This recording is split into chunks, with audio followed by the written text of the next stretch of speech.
to be with my three good companions, just my rifle, pony and me. Microciné, bonjour ou bonsoir, ça va dépendre de l'heure à laquelle vous allez découvrir cette nouvelle émission. Je crois que c'est la première fois depuis, je pense, l'existence de cette chaîne, depuis 4 ans, qu'une cinéaste, ou qu'un cinéaste, mais là pour le coup c'est une cinéaste, revient parler de son film.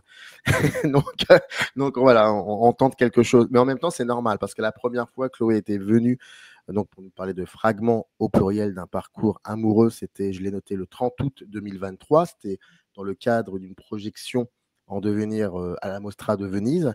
Donc le film n'était même pas encore distribué dans les salles, mais notre ami commun et attaché de presse concernant Gilles Liancon, que je salue, que je remercie, m'avait dit il faut vraiment que tu vois le film, je pense que ça va te plaire. Et voilà, effectivement, ça me plaît beaucoup, énormément.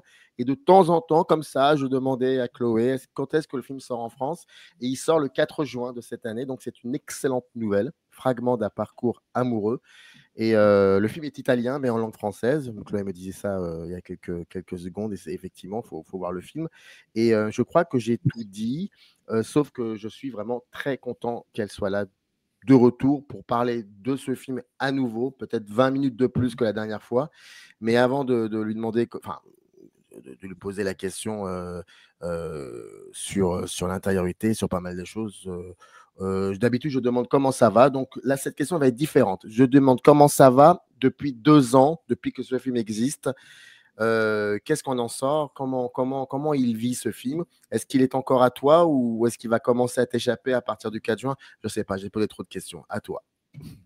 Ah bah c'était vraiment une aventure incroyable, surtout que c'est un tout petit film d'auteur à petit budget et auquel le producteur d'ailleurs lui-même ne croyait pas forcément puisqu'il avait des projets beaucoup plus gros à côté.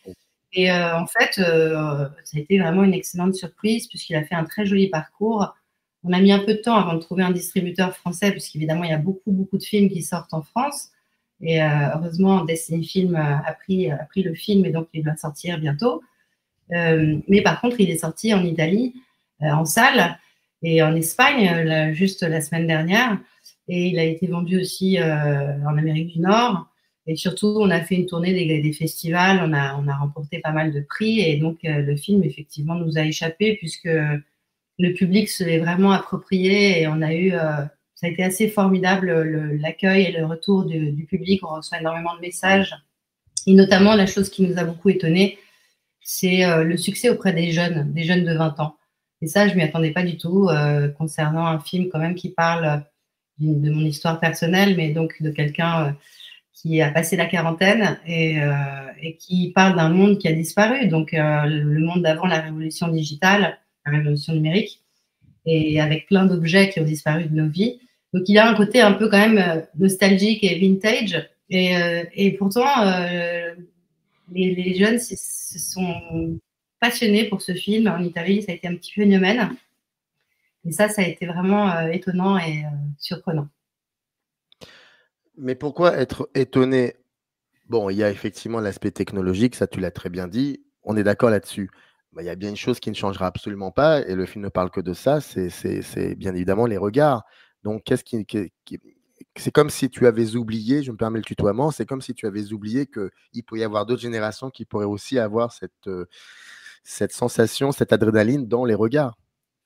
Oui, non, ça c'est sûr que l'amour, c'est vraiment notre activité principale quand on a 20 ans. Donc, c'est normal qu'un film qui parle d'amour et qui en parle pas de manière préfabriquée, confectionnée comme les séries Netflix, etc., mais de manière avec une forme de vérité qui est celle du home movie, avec des vraies archives, des vraies histoires, même si elles sont tout à fait banales. Mais voilà, donc de ce point de vue-là, c'est pas étonnant. Par contre, ce qui m'étonne, c'est que je parle quand même d'un point de vue de quelqu'un qui est adulte, qui a vécu et c'est un film aussi sur le temps qui passe. Et donc, quand on a 20 ans et qu'on n'a pas encore vécu beaucoup d'histoires d'amour, c'est ça qui est étonnant. Et puis aussi, il y a un monde dans le film qui est un petit peu un monde qui a disparu et qui n'est plus le leur. Donc, est-ce que même on est nostalgique pour un monde qu'ils n'ont pas connu? Je ne sais pas. En tout cas, c'est vrai que dans le film, il y a beaucoup, par exemple, de lettres manuscrites, de traces comme ça physiques qui ont disparu de nos vies. Et c'est vrai que je vois qu'ils sont vraiment fascinés par ça, c'est-à-dire le fait qu'on s'écrive des lettres d'amour, qu'on s'écrivait des lettres d'amour. Je pense qu'ils continuent un petit peu à le faire, mais c'est sûr que les moyens de communication ont changé énormément, quoi. Alors, je rappelle, je vais prendre comme base le dossier de presse, mais je vais quand même rappeler un petit peu de quoi parle le film. Tu l'as un peu évoqué. Le synopsis dit exactement ça. Depuis ses 16 ans, entre Paris et Rome, donc toi, Chloé, a filmé ses amours, coup de cœur adolescent, relation à distance, passion charnelle. Alors qu'elle vivait une histoire, elle en fabriquait déjà le souvenir. Mais de quoi se souviennent ses ex? Quelle est leur version des faits? 12 d'entre eux se livrent pour reconstituer un parcours sentimental aussi singulier qu'universel. Donc ça, c'est le synopsis de base. Donc on va un peu déconstruire tout ça. On va commencer peut-être par tout ce qui est lors du filmage de l'intime. On comprendait très vite dans le film que tu as toujours la caméra avec toi. Et toujours. Donc, est-ce que je pense que je te l'avais déjà posé cette question. Il y aura peut-être 2-3 répétitions par rapport à la dernière fois, mais c'est pas grave. Est-ce que pourquoi ce besoin à part d'archiver, d'avoir des traces, certes, mais est-ce que tu as besoin de ça pour mieux voir finalement? Ah oui, c'est possible. C'est-à-dire que j'ai découvert un terme que je connaissais pas de psychanalyse, qui utilise Lacan, qui parle de la pulsion scopique. Ou même ils appellent ça la scopophilie. Donc visiblement, j'ai cette condition qui consiste à avoir un plaisir libidineux, à regarder et à mettre en cadre, en fait, à encadrer la réalité. Donc c'est quelque chose qui est un peu comme de l'ordre du voyeurisme, mais pas seulement, pas vraiment du voyeurisme, c'est peut-être pas le mot adapté, plutôt, oui, c'est une forme de regard intense, et qui passe par une altération artistique, même si elle est inconsciente au moment où je tourne à 16 ans, etc. J'ai aucune ambition artistique. Mais le simple fait de photographier et de filmer et de conserver, il y a évidemment un geste qui est de cet ordre-là. Et donc pour moi, c'est vrai que donc j'avais pas d'ambition cinématographique. C'était vraiment le désir de saisir l'instant, déjà, dans un truc un peu à la Ronsard, donc vraiment saisir l'instant présent. Et d'ailleurs, j'ai toujours eu du mal à être dans le présent, à être ici et maintenant. Donc finalement, j'avais besoin de figer le moment pour pouvoir le voir a posteriori. Et aussi, ça participait de mon regard amoureux. C'est-à-dire que quand je suis amoureuse, j'ai besoin de regarder intensément les gens que j'aime. Donc, au départ, c'est ça. Et puis, évidemment, au fur et à mesure des années et l'accumulation de toutes ces images, et puis après avoir fait d'autres films un peu dans cet esprit-là, l'amour ayant été mon activité principale, je me suis dit que quand même, on avait là une histoire d'abord assez intéressante, puisque j'ai vécu à Paris, à Rome, j'étais avec des hommes et des femmes, des Italiens, des Français, et j'ai vraiment pas fait grand-chose d'autre que vivre mes histoires d'amour. Et aussi parce que je pensais que l'idée du dispositif, c'est-à-dire de demander à l'autre personne sa version des faits, à laquelle normalement on n'a pas accès, ça c'était ce qui me paraissait l'originalité du dispositif, puisque évidemment j'avais une certaine réticence et une difficulté à faire une autobiographie telle qu'elle, tout simplement, quoi. Finalement, ça me coûtait un petit peu quand même d'être au centre du dispositif. Et donc, j'ai préféré rester hors champ, puisque ce qui m'intéresse dans cette histoire, c'est pas tant ce qu'on va découvrir sur moi, mais ce qu'on va découvrir sur l'expérience amoureuse, qui est évidemment universelle et qui est un peu la même pour tout le monde. Oui, parce que, alors ça, c'est important que ce que tu viens de dire, parce que moi, au départ, je me suis fait avoir. C'est que il faut savoir que, si j'ai bien compris, c'est pas toi qui les interroges. C'est pas toi qui Non. les interroges. Eh oui, mais ça, c'est très important. Donc, au début, on pense, et puis à un moment, on entend une petite voix derrière. On dit, c'est peut-être pas ça. Donc, oui, c'est ça, c'est très, très important. Ces dispositions, on va peut-être y revenir. Je voudrais juste rester sur les 16, 17, 18, 19 ans, quand tu filmes comme ça, inlassablement. Est-ce que tu revoyais les images que tu filmais, non pas quelques années après, mais au moment où tu les filmais, est-ce que tu te permettais de les revoir toute seule comme ça dans ton coin? Donc de dérocher finalement, entre parenthèses. Alors, c'était jamais quelque chose que je faisais toute seule dans mon coin, c'est quelque chose que je faisais avec mon groupe d'amis, puisque je filmais mes amoureux, mais aussi les groupes d'amis, etc. Donc, c'est quelque chose que je faisais, on regardait, on se filmait et on regardait souvent juste après, même, pas longtemps après. C'était quelque chose. Aussi, c'était. J'aimais bien être celle qui, justement, allait fournir tous ces. Par exemple, tout le monde sait que, dans mes amis, que s'il y a une fête, tout le monde sait que le jour d'après, c'est moi qui vais envoyer toutes les photos de la fête. Donc, j'étais toujours celle qui documentait en fait ce qui se passait. Et je me faisais un vrai plaisir à ensuite offrir les photos. À l'époque, c'était des photos papier. Je me ruinais d'ailleurs à l'époque à la FNAC pour faire tous ces tirages, etc. Mais j'aimais bien offrir les photos. Enfin, c'était quelque chose qui était aussi pour moi un cadeau que j'allais faire aux autres, de leur offrir des photos, etc. Alors, est-ce que tu as vu, certainement, mais bon, The Fabelmans de Spielberg? Bien sûr. Bon, eh oui. Et il y a un moment assez incroyable, et qui est d'ailleurs très particulier, c'est ce moment où il montre le film qu'il a fait de cette journée d'école avec ses ennemis aussi, ses meilleurs ennemis qui sont à l'intérieur, dont un surtout, qui, lorsqu'il se voit à l'écran, il lui arrive quelque chose qu'il n'arrive pas à soupçonner. C'est qu'en fait, il ne s'attendait pas à ce que donc le jeune Spielberg, le jeune Fabelman, le filme de manière assez. Il se trouve beau. Et comme il sait qu'ils ne s'entendent pas, il ne pensait pas ça. Et c'est ce que lui dit à un moment d'ailleurs Fabelman. Il lui dit ouais, je te filme, je suis là pour retirer toute la merde qu'il y a dans toi, pour ne garder que la beauté. Mais c'est ça qui est très intéressant, c'est que, est-ce que, pour le coup, la question va être différente. Est-ce que celles et ceux que tu filmais à ce moment-là, sans prétention artistique, peu importe, on s'en fout, mais quand ils se voyaient, quand ils se revoyaient au cours de fêtes ou je ne sais quoi, des moments, est-ce qu'ils se trouvaient, est-ce que la manière que tu avais de les regarder via cette caméra, pas les déranger, mais peut-être les déstabiliser comme ce personnage dans Fabelmans? Est-ce que tu as déjà eu des retours de ça? Je sais pas. En tout cas, c'est plus pour les photos. Pour les photos, par contre, je sais qu'en général, les gens appréciaient, étaient contents parce qu'ils se trouvaient beaux. D'ailleurs, je me souviens que c'est quelque chose qui m'avait toujours énervé, c'était le concept de photogénie. Pour moi, c'était complètement arbitraire et idiot, quoi. L'idée, je suis pas photogénique. Qu'est-ce que ça veut dire? Ça veut rien dire pour moi, ça. Je pense que tout le monde est photogénique. Ça dépend du regard qui est posé sur toi. Donc, Voilà. en général, pour les photos, en tout cas, j'arrivais à faire des beaux portraits. Bon, on en voit beaucoup dans le film, hein, mais j'aimais bien sublimer. C'est sûr qu'il y avait une sublimation. Il y a quelque chose qui est pas du tout. D'ailleurs, c'est intéressant parce que dans le film, je ne suis pas présente. Je ne suis pas interviewée. On n'entend pas ma version des faits. Mais évidemment, on perçoit mon regard grâce aux archives de ces personnes-là. Et ça, ce que tu cites, vraiment, c'est voilà, un film que moi, personnellement, j'adore et que je trouve vraiment bouleversant. Et c'est vrai qu'il y a aussi ce côté, c'est un petit peu comme dans La condition humaine de Malraux, il y a ce fameux extrait qu'on étudie souvent quand on fait de la littérature, où le personnage de Kyo entend sa voix enregistrée et il ne la reconnaît pas. Il ne reconnaît pas sa voix. C'est ce qui effectivement nous arrive la première fois qu'on entend notre voix enregistrée. Et là, c'est de là que vient le titre du livre d'ailleurs, c'est-à-dire cette espèce de confusion et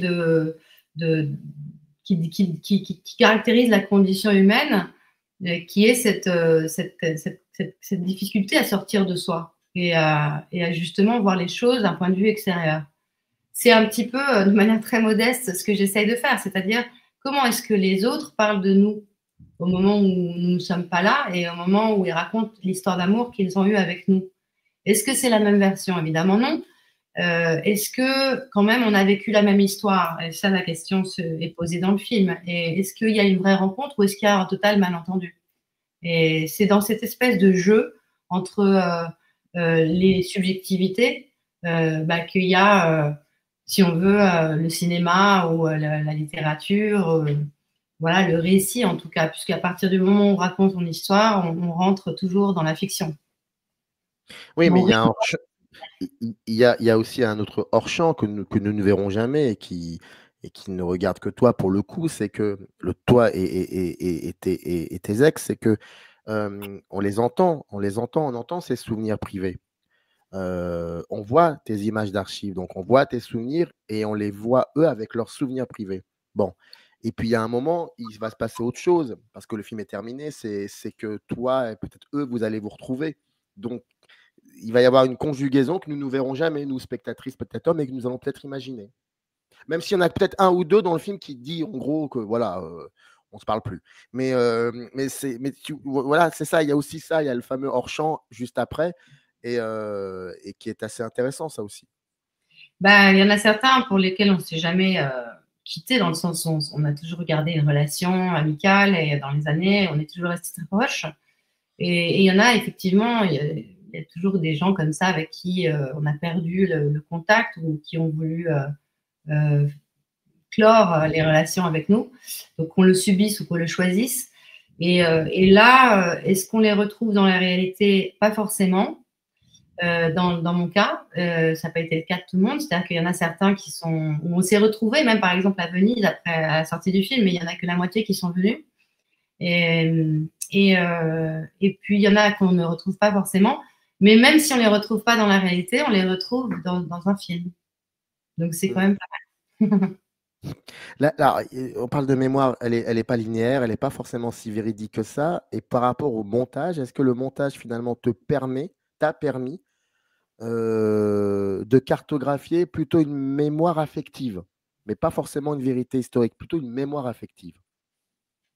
Oui, parce que de toute façon, la première chose qui diffère, c'est toujours les faits, les dates, les événements. On ne se souvient pas forcément des mêmes choses. Ça vous est sûrement arrivé, ça t'est sûrement arrivé que quelqu'un te dise, tu te souviens ce jour où… Et il y a quelqu'un qui a un souvenir très précis de quelque chose avec nous, dont nous, on n'a aucun souvenir. Ou bien le contraire. Voilà. Donc ça, c'est… Par contre, ce qui est intéressant, c'est que même si sur les dates, les faits, l'enchaînement des événements, les choses ne sont pas forcément semblables, il y a quand même quelque chose d'assez touchant, c'est que la personne qui le décrit finalement tous, je m'y suis reconnue. Enfin, c'est-à-dire, je ne me suis pas dit, tiens, c'est quelqu'un d'autre. Je me suis dit, ah oui, c'est moi dans le meilleur et dans le pire. Donc, c'est comme s'il y avait quand même une rémanence de notre personnalité, quelque chose qui reste profondément empreinte, qui reste chez les gens. Et ça, c'est plutôt rassurant. L'idée qu'au fond, il n'y a pas un malentendu profond. Et que quand même, l'amour aussi demeure, même quand il s'arrête, même quand les histoires s'arrêtent. Donc ça, c'est assez intéressant. Et par ailleurs, sur ce que tu disais, j'ai perdu le fil de ma pensée. Tu es sur la mémoire affective plutôt qu'une vérité historique. Donc, oui, là, on est dans quelque chose qui est le ressenti. Mais ce qui est intéressant, c'est que par exemple, quand il y a un personnage qui dit quelque chose et au montage, moi je disais mais non, mais c'est pas vrai, c'est pas du tout comme ça que ça s'est passé. Enfin, tu vois, parfois je me rebellais, je disais à la monteuse mais non. Et j'étais préoccupée que le public puisse croire quelque chose de moi qui correspond pas forcément aux choses comme elles se sont passées. En tout cas, aux événements. Mais en même temps, peu importe, puisque au fond, le ressenti, en réalité, il est légitime. C'est-à-dire que, par exemple, s'il y a quelqu'un qui considère qu'elle a été trompée alors que ce n'est pas vrai, de mon point de vue, en réalité, le sentiment qu'elle a d'avoir été trompée dans la mesure où il y a eu des choses moi, je le comprends et je l'accepte. Donc, en fait, c'est ça, c'est la vérité de chacun, quand même, est plus importante, en fait. C'est-à-dire que le ressenti, oui, le ressenti affectif est plus important que les faits. Donc, ça veut dire que à aucun moment, lorsque tu t'es lancé dans ce projet, je parle à l'étape du montage, hein, à aucun moment tu t'es dit, tu n'avais pas peur d'une réaction que tu aurais pu avoir, c'est-à-dire à un moment se dire je ne le ferai pas ce film finalement, parce que ça va trop loin et puis il y a trop de contradictions. Non, ça c'est quelque chose que tu avais déjà mis de côté quand tu J'avais peur parce que il y avait des choses qui sont pas forcément agréables à entendre ou dont je ne suis pas forcément fière, il y a des choses très embarrassantes, etc.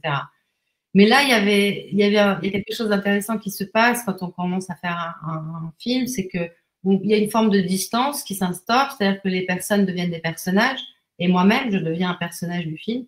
Donc, c'était elle, c'est-à-dire que c'était plus moi. À partir de là, on fait des arbitrages qui servent une histoire et qui servent ce qu'on veut faire arriver au spectateur. Moi, j'oublie jamais le spectateur. Hein. Donc, si parfois j'étais blessée par certaines choses qui étaient dites, la réalisatrice, par contre, avait besoin de ces choses-là. Elle avait besoin de conflits pour raconter une histoire intéressante. Sinon, ça aurait été très chiant. Donc là, à chaque fois, l'intérêt du film et de l'histoire racontée prévalait sur mes propres… J'ai essayé de ne pas prendre les choses personnellement. Voilà. Mais alors, qu'est-ce que tu attendais de ce film? Qu'il répare ou qu'il, contrairement, réveille si on peut appeler ça, les blessures du passé? Tu attendais quoi de ce film? Alors, je vais te répondre de manière très honnête. Je n'avais absolument aucune ambition thérapeutique pour faire ce film. C'est-à-dire que mon ambition, c'était ni une catharsis, ni… moi, ce que j'attendais de ce film, c'est que ce soit un film qui plaise au public, qui fonctionne, une histoire qui soit intéressante et qui invite les gens à réfléchir à leur propre passé. Donc, c'était vraiment une ambition plus artistique que personnelle. Et d'ailleurs, je ne crois pas beaucoup, moi, dans les films qui ont pour unique ambition une démarche psychanalytique. Enfin, dans ce cas-là, il ne faut quand même pas oublier que voilà, on fait un livre pour être lu, on fait un film pour être vu. Enfin, moi, je pense que ça ne suffit pas d'avoir des choses à régler pour faire un film. Maintenant, évidemment, et un peu malgré moi d'ailleurs, évidemment, il y a eu un parcours en réalité, si on veut, quelque part thérapeutique. C'est-à-dire qu'il y a des choses que j'ai comprises, qui m'ont fait beaucoup réfléchir. Et je pense avoir réparé quelque chose aussi. Mais pas seulement pour moi, pour les autres aussi, pour les participants du film aussi. Je pense que c'était une expérience certainement enrichissante. Et donc, oui, c'était pas le but, mais effectivement, il y a des choses qui se sont passées et qui, à l'intérieur de moi, et qui m'ont fait devenir quelqu'un de meilleur, j'espère.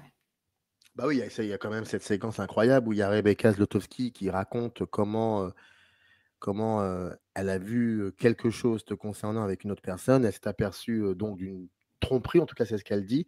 Et elle dit un truc intéressant, elle dit, je crois que c'est à ce moment-là, je pense qu'avec le recul, c'est cette image que j'ai, c'est peut-être l'image qui a fait que je sois devenu cinéaste. Là, on touche à un truc qui est vraiment passionnant. C'est quand même la fameuse image marquante, la fameuse image qui est souvent liée à l'enfance, mais là, pour le coup, c'est pas l'enfance, et qui donnerait le rapport qu'entretient il ou elle avec l'image aujourd'hui. Là, on a un truc fascinant. Enfin, je sais même, enfin, je pense que tu ne t'y attendais pas, et on s'y attend. Il faudrait peut-être élaborer, parce que franchement, c'est toujours un plaisir d'entendre Rebecca, et elle a toujours des choses savoureuses et passionnantes à dire. Et oui, je crois qu'elle utilise le mot constitutif. Elle dit c'est exactement constitutif de mon désir de faire du cinéma. Et elle parle d'une image reflétée dans une télévision. Et alors ça, oui, ça c'était vraiment assez fou, quoi. Comme quoi, on peut prendre des traumatismes, des choses, des blessures, et en faire quelque chose, et transformer le mal en fleurs, quoi, comme dans les fleurs du mal. Voilà. Donc, mais c'est à elle qu'il faudrait poser cette question.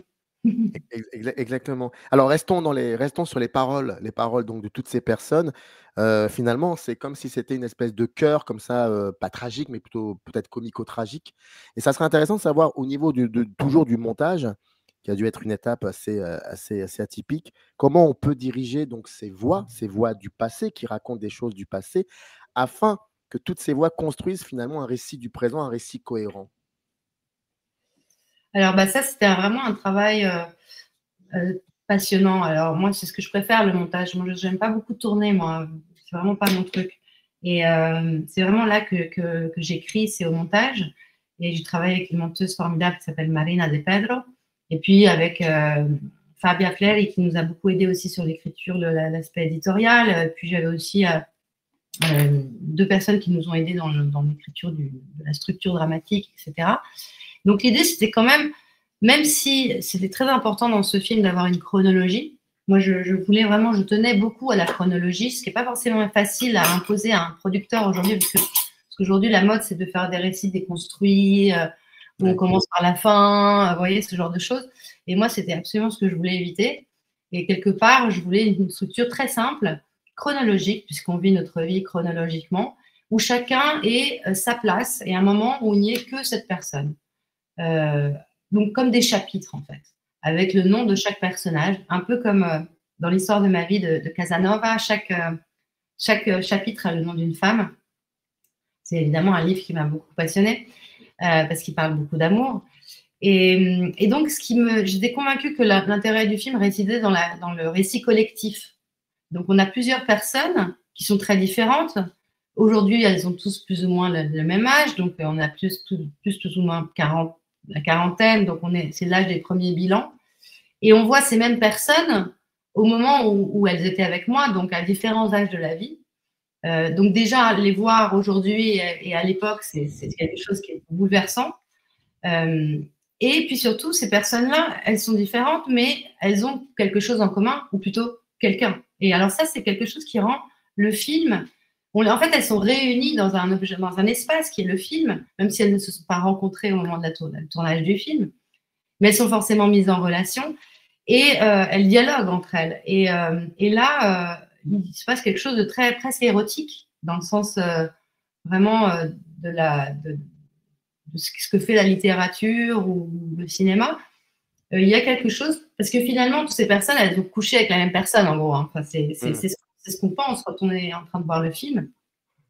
Et là, effectivement, on a essayé, au-delà de l'importance des histoires, parce qu'on a voulu mettre aussi bien les histoires importantes avec les personnes avec qui on reste 3-4 ans ou 5 ans, enfin des longues histoires, et puis des histoires très brèves aussi. Il y a aussi le one night stand, il y a aussi l'ami avec lequel on couche. On n'a pas fait de hiérarchie, on a voulu mettre un peu toutes les formes d'amour pour éviter aussi la répétition, sinon ça aurait été répétitif. Donc on a voulu illustrer différentes étapes ou moments amoureux. Mais c'est sûr que là, il y a les personnages, la manière dont ils interviennent, la durée aussi qui leur est consacrée dans le film, tout cela a été un petit peu dosé. Et en fait, on a essayé de convoquer chaque personnage justement pour illustrer un objectif de récit. Donc, on a le teen movie avec l'amour adolescent, on a le moment de l'initiation avec, par exemple, la première femme, l'amour secret. Donc, on a essayé d'illustrer tout ça. Et puis, il y a aussi des personnages qui fonctionnent un petit peu comme justement des voix dans le cœur qui surplombent un petit peu. Notamment, je pense à Anna et à Jean-Philippe, qui sont deux personnages qui, dans leur discours sur l'amour en général, élèvent vraiment le propos. Et ils ne sont pas seulement dans le récit d'une histoire, mais ils ont aussi une réflexion sur l'amour qui surplombe et qui enrichit énormément le propos. Il y a un peu de ça, mais mais alors pourquoi, même si tu optes et tu es très sensible à ça, qui est une espèce de récit linéaire, pourquoi à ce moment-là, on évoque le terme de fragment, même s'il y a des chapitres, certes, mais pourquoi vouloir insister, ce qui est quand même le premier mot du titre, donc c'est quand même important, au pluriel fragment? Parce qu'évidemment, les images d'archives, elles sont complètement morcelées. En plus, on a utilisé une forme de montage qui n'est pas forcément courante dans le langage documentaire, qui est un montage emphatique, avec un certain lyrisme, avec une utilisation importante de la musique. Même si la musique est très uniforme, il y a une unité musicale puisqu'on utilise principalement la musique classique, enfin néoclassique. Donc on a des fragments, c'est-à-dire qu'on a rarement, même s'il y en avait au départ, mais on a dû les couper pour pouvoir avoir une durée saine d'1h30. Je voulais pas faire un film trop long, parce qu'aujourd'hui je trouve qu'il y a trop de films trop longs. Je voulais pas infliger. Donc oui, les images d'archives, c'est rarement des scènes, c'est vraiment des fragments.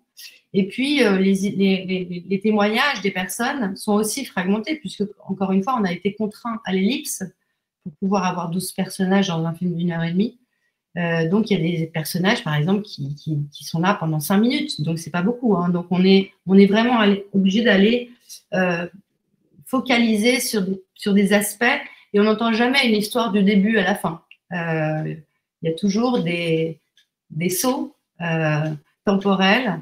Et ça, c'était intéressant à faire et c'était en tout cas un montage très excitant, très joyeux.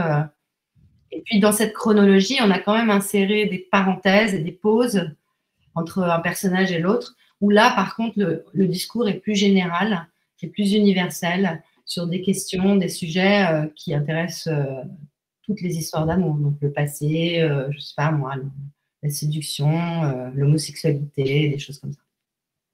Alors, oui, bah ça, c'est passionnant, ça, parce que, surtout en 2025, maintenant, avec beaucoup de bêtises qu'on entend, ici et là, du côté de choses extrêmes, est-ce que le film est-ce qu'on t'a beaucoup parlé aussi de ce mot un peu particulier par rapport au film, certes, qu'il soit peut-être politique malgré lui? Alors, pas parce que ça parle d'homosexualité, j'entends bien, bien évidemment, pas que ça, mais juste dans cette démarche, dans ce dispositif cinématographique, de ce que ça dit de beaucoup de choses aussi d'une certaine époque, et puis des résonances aussi avec 2025, 2023 pour le coup, mais même aussi avec 2025. Est-ce que des gens, des personnes venues vers toi t'ont parlé de gestes politiques dans ce film malgré lui ou pas du tout? Alors, moi, j'ai toujours pensé, en tout cas, dans le dossier qui est de présentation du film, je n'ai jamais utilisé le mot homosexualité. D'ailleurs, c'est un mot que j'utilise jamais, que je n'aime pas du tout. Ni hétérosexualité, d'ailleurs. Je trouve que c'est vraiment des termes, c'est vraiment très génital, tout ça. Et j'aime pas du tout.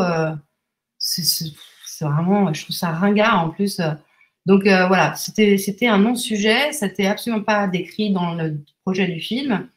C'est Chloé a été avec des garçons, des filles, voilà. Bon, évidemment, il y a ensuite, et ça c'est évident quand même, il y a le processus de construction d'une identité, il y a des questions qui sont posées d'homophobie intériorisée, on rappelle le contexte des années 90, donc là-dessus, il y a quelque chose qu'on comprend. Et finalement, le film, et ça m'a beaucoup étonnée, a eu beaucoup de succès dans les festivals LGBT dans le monde entier. Et ça m'a étonnée parce que justement, quand j'allais dans ces festivals, le film était vraiment très différent des autres films, qui en général étaient des films très politiques et très militants. Et donc, je pensais qu'on n'avait aucune chance. En réalité, c'est passé le contraire.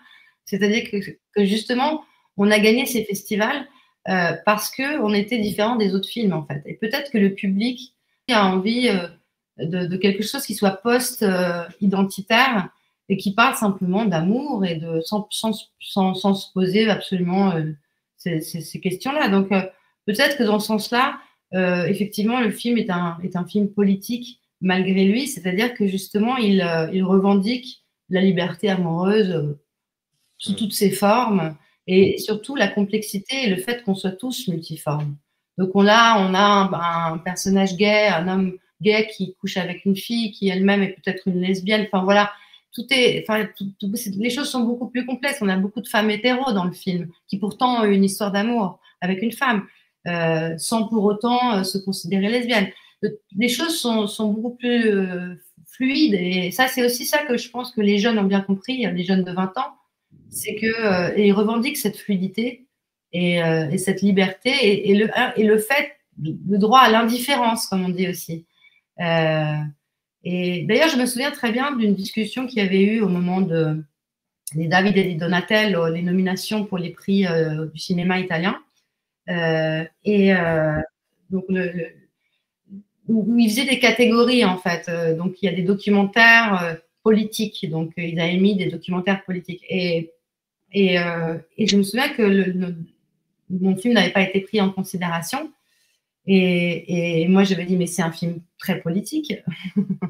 Ils considéraient que ce n'était pas un sujet politique, l'amour, mais bien sûr que si. Enfin, je veux dire, c'est peut-être même la chose la plus subversive et la plus scandaleuse qui soit, l'amour. Et puis, c'est une des rares choses qu'on a gardées pour nous, quoi. C'est-à-dire qui nous appartient qui n'a pas été encore complètement vendue et détruite par le capitalisme. Donc, oui, je suis d'accord. Moi, je trouve que c'est un film politique.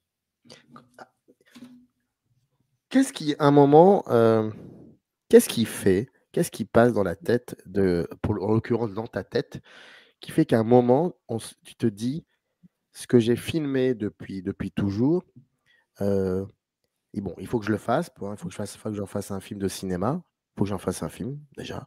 Mais c'est très abstrait ce que je demande, mais qu'est-ce qui fait qu'à un moment, on se dit, ça peut intéresser tout le monde?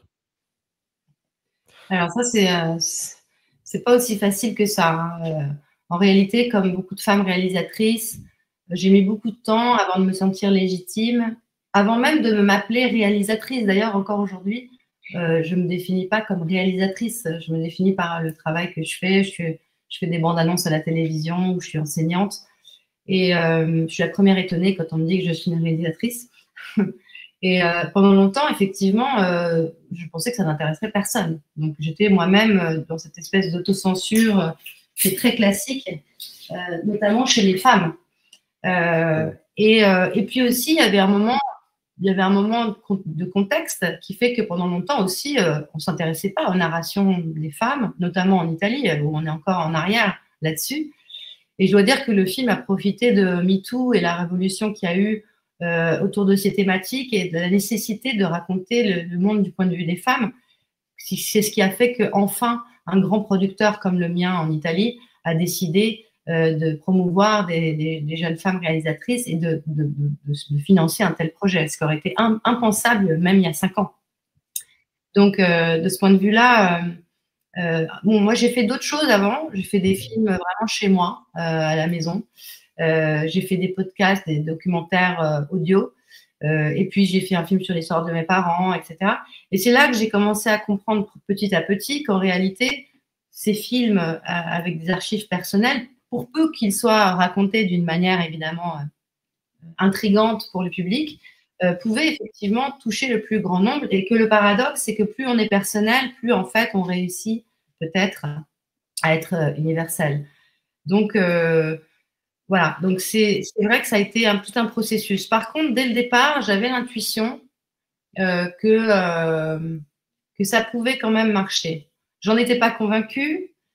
J'avais par exemple peur que des images H8 en 4 tiers, analogiques, ne résistent pas. Enfin, aujourd'hui, les voir au cinéma, pour moi, c'est très étonnant et surtout de voir que ça tient et que ça marche dans une salle de cinéma.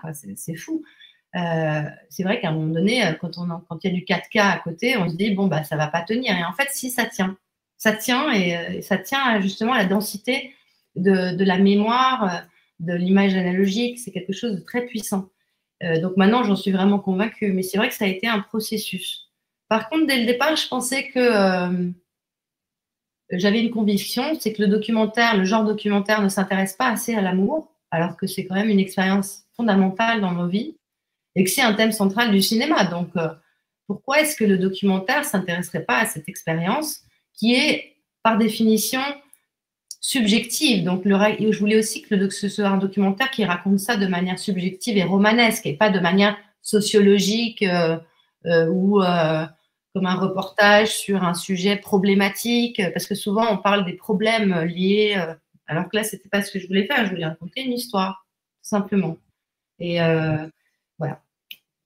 Je ne sais pas si j'ai répondu à ta question. Mais très bien, comme toutes les autres questions. Mais tu disais qu'il y a, voilà, il y a une douzaine de personnes qui sont là, qui disent ce qu'ils ont à dire.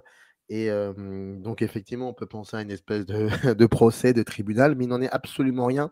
Et c'est ça qui est assez passionnant. À l'image de Rebecca Encore-Zotowski, pardon de revenir encore sur elle, mais les autres aussi sont passionnants. Mais à un moment, elle dit un truc, elle dit oh, j'ai l'impression que je lui en veux encore. Et c'est là où c'est très beau parce que je n'ai pas la sensation que ces personnages sont un moment dans le jugement. Et c'est ça qui est assez, alors je peux peut-être me tromper, mais je n'ai pas cette sensation-là. Et comment, alors bon, il y a une relation de confiance avec eux, j'imagine, mais c'est ça, c'est comment le montage rend cela finalement.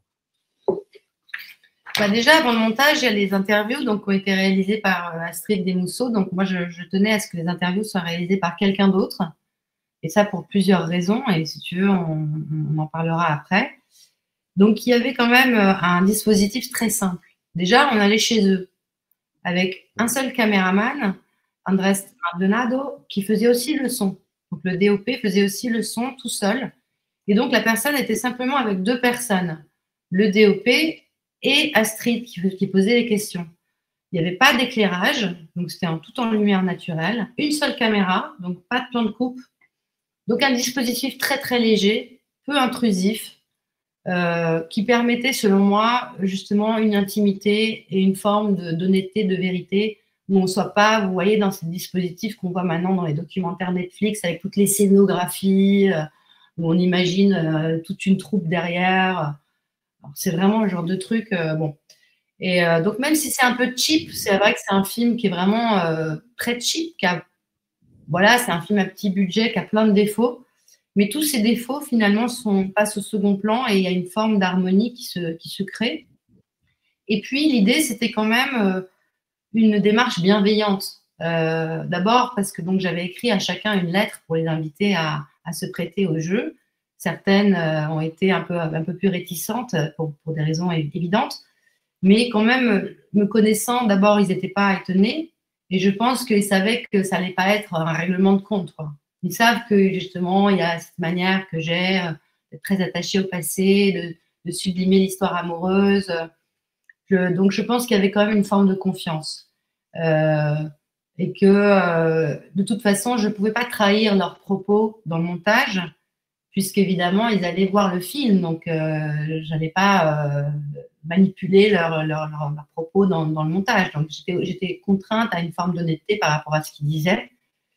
Et puis, je pense que quand c'est quelque chose que j'imagine on fait quand on fait une psychanalyse, parce que je n'ai jamais fait, donc je ne peux pas vous dire, mais en tout cas, c'est sûr que quand on se met pendant 1h30 à raconter une histoire des années après, avec en plus la distance des années, et si on veut, il y a prescription quelque part, je pense que c'est quelque chose d'apaisant et de réjouissant. C'est finalement une proposition qui était difficile à refuser, puisqu'on est là et on va raconter notre histoire sans être contredit, sans avoir de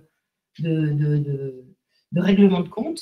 Et donc, les gens, effectivement, j'espère, ils trouvent une forme de plaisir aussi à le faire. Bah, j'ai l'impression que oui, parce qu'ils ont des souvenirs très, très précis. Ça aussi, c'est très étonnant. Il y a une méticulosité dans leurs souvenirs. Et ça, c'est quelque chose d'assez étonnant. En plus aussi d'une espèce de distance intellectuelle dans leur manière de comprendre ces souvenirs aujourd'hui. C'est très étonnant. En gros, tu as des amis intelligents. Non, mais c'est très frappant, très étonnant. C'est très beau aussi à entendre parce qu'ils ont de très, très belles voix. Et voilà, bon, ça, c'est quelque chose qui est assez beau, ça, le fait qu'il y a une. C'est comme si c'était quelque chose sur lesquels, oui, des choses sur lesquelles ils ont peut-être réfléchi depuis un certain temps. Et il y a une espèce de distance qui est assez très cinématographique pour le coup. Mais de toute façon, je pense que si on est mis dans les conditions de faire cet exercice de mémoire, on va tous avoir des moments, des épiphanies, des moments où on va comprendre des choses. D'autre part, encore une fois, à cause du choix qui était de leur faire parler de moi en mon absence, donc en disant « elle » à quelqu'un qu'ils ne connaissent pas,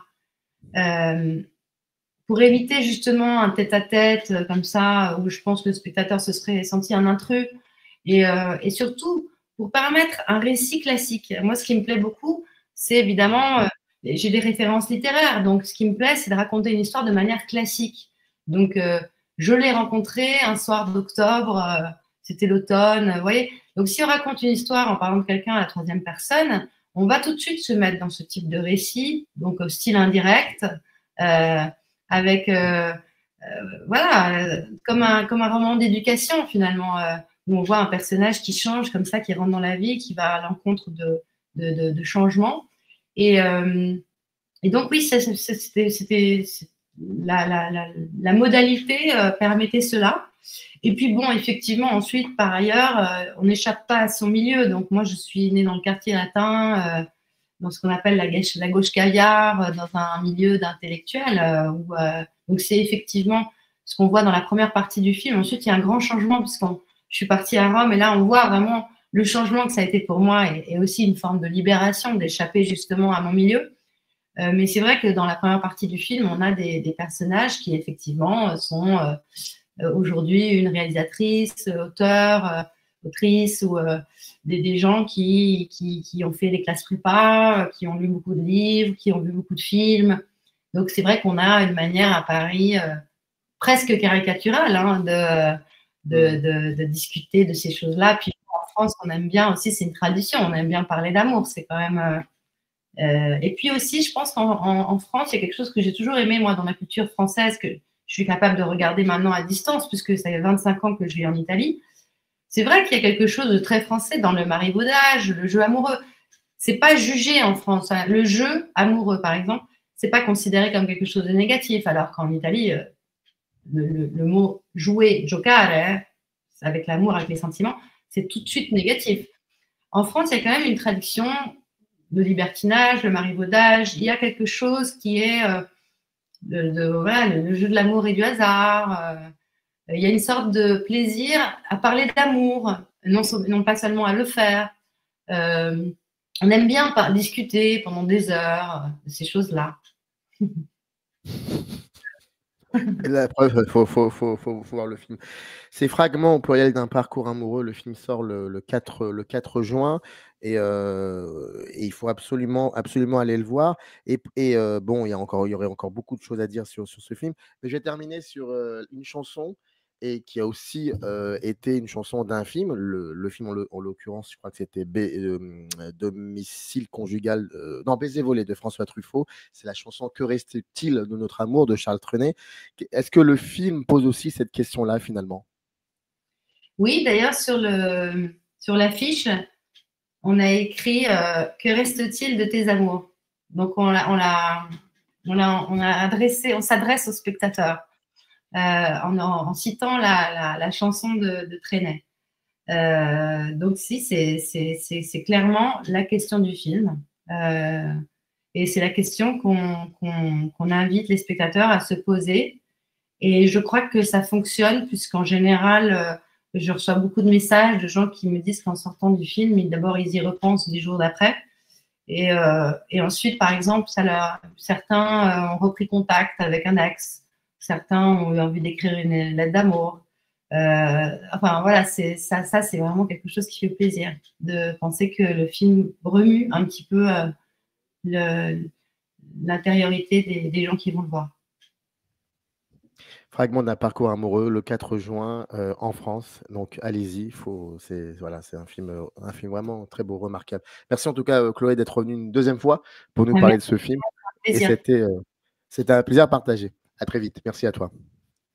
Au revoir. Eric. In the canyon, that's where I long to be, with my 3 good companions, just my rifle, pony and